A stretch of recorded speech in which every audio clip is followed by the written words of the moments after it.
Hi friends, कैसे हैं आप। आज जो विशाल मेगा मार्ट का जो आईपीओ लिस्ट हुआ है उसमें काफ़ी लोगों ने पैसा कमाया है। रीज़न बीइंग कि ये अराउंड 2.4 टाइम्स खाली सब्सक्राइब हुआ था, यानी कि जिसने भी अप्लाई किया मोस्टली सबको ये आईपीओ मिल ही गया है।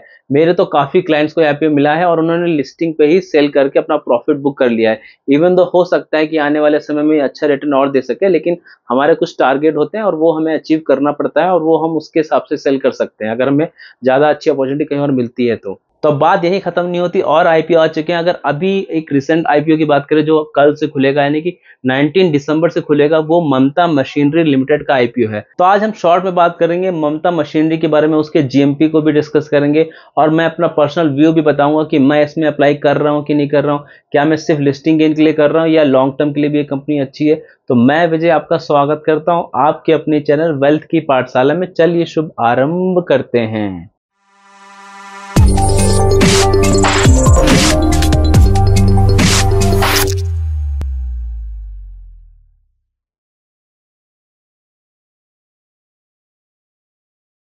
तो चलिए सबसे पहले कंपनी के बारे में शॉर्ट में जान लेते हैं। ये कंपनी जो है 1979 में इनकॉर्पोरेट हुई थी, यानी कि काफ़ी पुरानी कंपनी है ऐसा हम बोल सकते हैं। अगर हम बात करें इस कंपनी का ये करती क्या है, ये इसके नाम से पता चलता है कि ममता मशीनरी लिमिटेड, यानी कि मशीन्स बनाती है। किस इंडस्ट्री के लिए? पैकेजिंग इंडस्ट्री के लिए। यानी कि अगर हमें पैकेजिंग इंडस्ट्री के लिए कुछ काम करना है, यानी कि प्लास्टिक बैग्स बनाने हैं, पाउच बनाने हैं या डिफरेंट डिफरेंट पैकेजिंग जो चीज़ें बनानी है, तो उसके लिए इनकी मशीन लगती है। तो ये मशीनें वो सेल करती है जिससे हम पैकेजिंग मटेरियल बना सकते हैं। अगर इस कंपनी की स्ट्रेंथ की बात करते हैं तो ये जो कंपनी है अपनी जो मशीन्स को ओवर द 75 कंट्रीज में सेल कर चुकी हैं।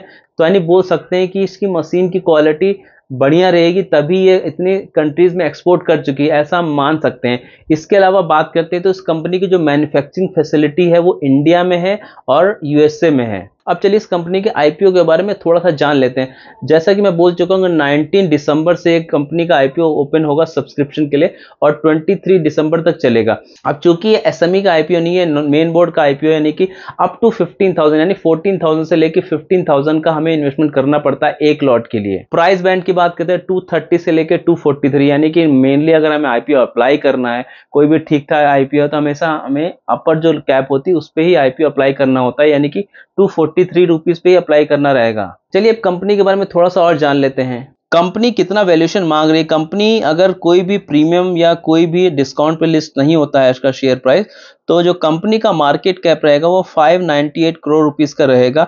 स्टॉक पी रहेगा उस समय 16.8। अगर इंडस्ट्री पी की बात करते हैं तो 46.5, यानी कि अपने इंडस्ट्री पी से तो काफी सस्ते वैल्यूएशन पे ये लेके आ रहे हैं। आरओसी की बात करते हैं तो 32.9% अच्छा आरओसी है। आरओई की बात करते हैं तो 27.3% का आरओई, यानी कि आरओई भी काफी अच्छा है। डेट टू इक्विटी की बात करते हैं तो 0.04 है, यानी कि डेट को काफी उन्होंने कंट्रोल में करके रखा हुआ, यानी बोल सकते हैं अप्रोक्सीमेटली डेट फ्री कंपनी है। अगर ऑपरेटिंग मार्जिन की बात करते हैं तो 19.7% का अच्छा खासा ऑपरेटिंग मार्जिन। अगर हम ऑपरेटिंग मार्जिन को जाके देखें तो वो धीरे धीरे बढ़ रहा है, जो कि एक पॉजिटिव बात हो जाती है इस कंपनी के लिए।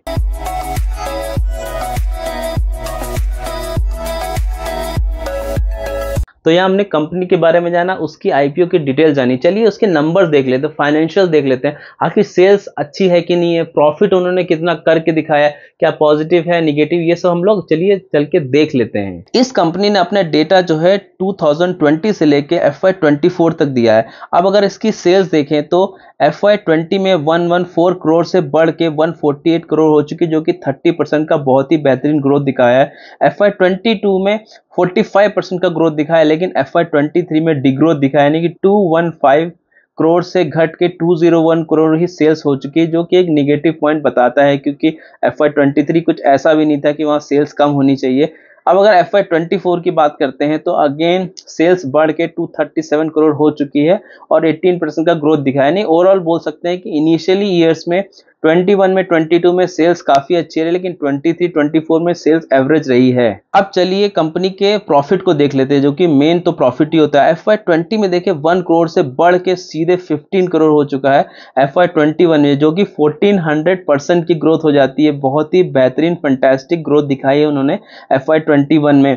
FY22 की बात करें तो 73% की ग्रोथ। FY23 में बात करते हैं तो अगेन डी ग्रोथ होगी, क्योंकि सेल्स का डी ग्रोथ हुआ है तो प्रॉफिट का भी डी ग्रोथ हुआ है। अब अगर देखा जाए FY24 में, तो FY23 में 22 करोड़ से बढ़ के जो प्रॉफिट है 36 करोड़ हो चुका है, जो कि 64% की ग्रोथ है।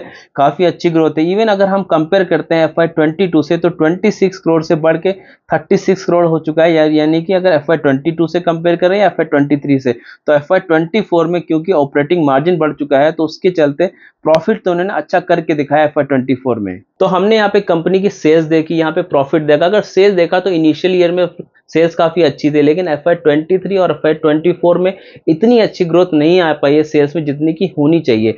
अब अगर प्रॉफिट की बात करते हैं, तो ऑपरेटिंग मार्जिन धीरे धीरे बढ़ के, क्योंकि बढ़ता चला जा रहा है, तो उसके चलते जो इन्होंने FY23 और FY24 ओवरऑल देखा जाए प्रॉफिट में, तो FY24 में काफी अच्छा किया है। तो यहाँ पे कंपनी के नंबर को हम लोग अच्छा बोल सकते हैं, क्योंकि सेल्स तो एवरेज है लेकिन प्रॉफिट काफ़ी अच्छा है। अब अगर कैश फ्लो भी अगर इस कंपनी के देखे जाए ऑपरेटिंग से, तो वहाँ पे इन्होंने पॉजिटिव कैश फ्लो जनरेट किए हैं एवरी ईयर, ये भी एक पॉजिटिव बात हो जाती है। प्लस जो स्टॉक का पी है वो इंडस्ट्री पी से काफ़ी कम है, 16 to 17 का पी मांग रहे हैं, जो कि एक पॉजिटिव पॉइंट हो जाता है इस कंपनी के लिए। यहाँ पे हमने ये भी देखा है कि जैसे जैसे कंपनी पुरानी होती जा रही है, वैसे वैसे उसका जो ऑपरेटिंग मार्जिन जो है बढ़ता जा रहा है, जो कि एक पॉजिटिव बात हो जाती है इस कंपनी के लिए। अब थोड़े से कंपनी के नेगेटिव भी देख लेते हैं, तो सबसे बड़ा नेगेटिव तो मुझे यही लगता है कि जब भी कोई कंपनी जो आईपीओ लेके आती है और वो पूरा का पूरा ऑफर फॉर सेल होता है, यानी कि कंपनी के पास तो कुछ भी नहीं जाता, सारा का सारा जो पैसा वो प्रमोटर की जेब में चला जाता है। यहाँ पे जो आईपीओ का साइज है वो 180 करोड़ रुपीस का है, जो कि पूरा का पूरा ऑफर फॉर सेल है, यानी कि सारा का सारा पैसा जो है प्रमोटर के पास चला जाएगा। यानी कि ये मुझे एक नेगेटिव पॉइंट लगता है इस आईपीओ के लिए। प्लस अगर हमने देखा है कि सेल जो है वो इतनी इंकरेजिंग नहीं है इस कंपनी के लिए। तीसरा पॉइंट ये हो जाता है कि अगर इस कंपनी की बात करें, तो ऐसा नहीं कि बहुत ज्यादा यूनिक कोई बिजनेस कर रहे हैं वो लोग, तो उसके हिसाब से मुझे कोई इस कंपनी में मोट नजर नहीं आता है। मतलब कि कोई यूनिक चीज तो ऐसा नहीं कर रहे कि कुछ गिनी चुनी ही कंपनी ऐसा काम कर रही। अब बात करते हैं मेरा पर्सनल व्यू की, क्योंकि यहाँ पे जीएमपी भी देखते हैं तो अप्रोक्सीमेटली 60% तक जीएमपी हो चुका है। तो मैं इस कंपनी में हर एक फैमिली मेंबर के नाम से जितना मैक्सिमम हो सके आईपीओ को अप्लाई करूंगा। लेकिन क्योंकि मैं इस कंपनी से बहुत ज़्यादा भी बुलिश नहीं हूं, तो लॉन्ग टर्म के लिए तो मैं अप्लाई नहीं करूंगा और लिस्टिंग गेन के लिए अप्लाई करूंगा। प्लस मैं ये भी देखूंगा कि थर्ड डे तक इसका जो जीएमपी है 30% से नीचे नहीं होना चाहिए। तो ये मेरा पर्सनल व्यू है कि मैं जितना हो सके पॉसिबल उतने ही अकाउंट से अप्लाई करूंगा। आप अपना डिसीजन सोच समझ के लीजिए, अपने फाइनेंशियल एडवाइजर से एडवाइस लेकर लीजिए, क्योंकि अगर प्रॉफिट होगा तो वो आपका होगा और अगर लॉस होगा तो वो भी आपका होगा। So thank you so much for watching this video. Remember one thing, learning is earning. जय हिंद।